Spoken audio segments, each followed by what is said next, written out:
400 ते 500 टन कचरा रेड्डी कंपनीच्या माध्यमातून उचलण्यात येत होता। यासाठी महानगरपालिका 4 करोड रुपये महिन्याला कंपनीला अदा करत होती। रेड्डी कंपनीचा ठेका संपल्याने गुजरातच्या वेस्टर्न कंपनीला हा ठेका देण्यात आला। 1 एप्रिल पासून ही कंपनी कचरा उचलणार होती, परंतु मुहूर्त टळला आणि पूर्व नियोजन नसल्यामुळे शहरातील कचऱ्याचे ढीग हे जशीच्या तसेच साचलेले आहेत।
सर, रेड्डी कंपनीला 7 वर्ष पूर्ण झालेले आहे। त्याचा कॉन्ट्रॅक्ट संपलेला आहे।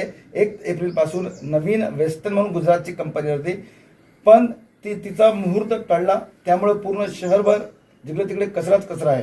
ते नियोजन बरोबर झालं नाही का? मुळातच म्हणजे रेड्डी कंपनीचं देखील काम काही समाधानकारक नव्हतं, परंतु मागचे जे काही सत्ताधारी होते किंवा प्रशासक राज आहे आपल्याकडे गेल्या अनेक वर्षांपासून, त्यामुळे त्यांचं जुळलं असेल रेड्डी साहेबांचं, त्याच्यामुळे ते इतकी वर्ष राहिली।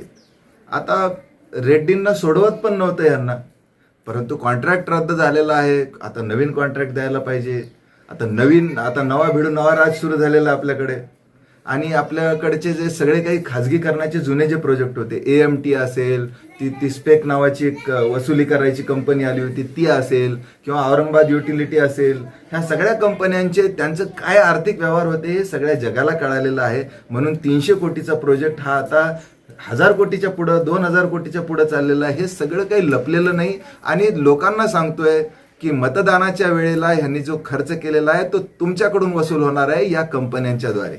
आणि म्हणून आता ही रेड्डी कंपनी गेल्यानंतर आता दुसरी जी कंपनी येणार होती वेस्टर्न कंपनी, तिने जॉईनिंगच दिलेलं नाही। कदाचित त्यांचं अजून काही बोलणी झालेलं नसेल, बैठका झालेल्या नसतील, आणि बैठका बोलणी काही समजा त्यांचे काही व्यवहार असतील। तुम्ही बघितलं असेल कालचा विरोधी पक्षाचा जो बाईट घेतला मी, त्याच्यामध्ये त्यांनी इशाऱ्यामध्ये भरपूर काही सांगितलं, खिशामध्ये हात टाकून। विरोधी पक्ष नेत्यांकडून असं इशाऱ्यामध्ये बोलणं अपेक्षित नाहीये। साजिद भाईंना मी आपल्या चॅनल तर्फे समीर भाईंना मी आपल्या चॅनल तर्फे सांगू इच्छितो की तुमच्याकडून अपेक्षा आहे समीर भाई, तुम्ही विरोधी पक्ष नेते आहात, तुम्हाला 33 जागा दिलेल्या आहेत, त्यामुळे तुम्ही असं नुसतं इशाऱ्यात बोलू नका, तुम्ही पूर्णपणे मोकळेपणाने बोला। विरोधी पक्ष नेते आहात, तुम्ही आक्रमण करा, तुम्ही हल्ला करा, तुम्ही त्यांच्यावर आरोप करा, आणि नुसते आरोप करू नका, तर ते आरोप लावून धरा, असा आमचा तुम्हाला कारण तुम्ही सिस्टीममध्ये गेलेला आहात। तुम्ही कुठलाही कागद मागितला तर त्याची कागदाची पूर्तता लगेच तुम्हाला मिळते। त्यामुळं तुम्ही महापौराच्या खालोखाल विरोधी पक्ष नेता असतो, म्हणजे महापौराला जेवढं वेटेज आहे तेवढंच वेटेज हे विरोधी पक्ष नेत्याला असतं। म्हणजे महापौर कुठं जर चुकले तर त्यांना करेक्ट करण्याचं काम तुम्हाला करायचं असतं। त्यामुळे तुमच्याकडून अपेक्षा आहे, काल तुमचं बाईट बघितला मी, तुम्ही फक्त इशारे करत होतात। इशारे नका करू, स्पष्टपणे बोला की हे जॉईनिंग का झालं नाही। अहो सगळीकडे कचरा दिसतोय, सगळीकडे कचराच कचरा आहे। हे आमचे कर्मचारी काम करू लागले बिनपगारी म्हणून चाललेलं आहे। ज्या कंत्राटी कामगारांना तुम्हाला परमनंट करावं वाटत नाही, असे हे कंत्राटी कामगार आमचे ह्या शहराची सेवा करतायत। त्याच्यातला आमचा एक कर्मचारी तुमचंच बॅनर काढताना वारला, त्याचे देखभाल तुम्ही अजून केलेली नाही, त्याच्या पत्नीला अजून तुम्ही नोकरी दिलेली नाही.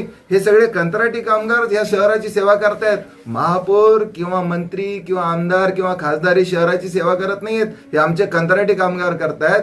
त्यामुळं ह्या नवीन कंपनीची, वेस्टर्न कंपनी जी आहे ती नवीन जॉईन का झाली नाही याचा खुलासा महापौरांनी केला पाहिजे.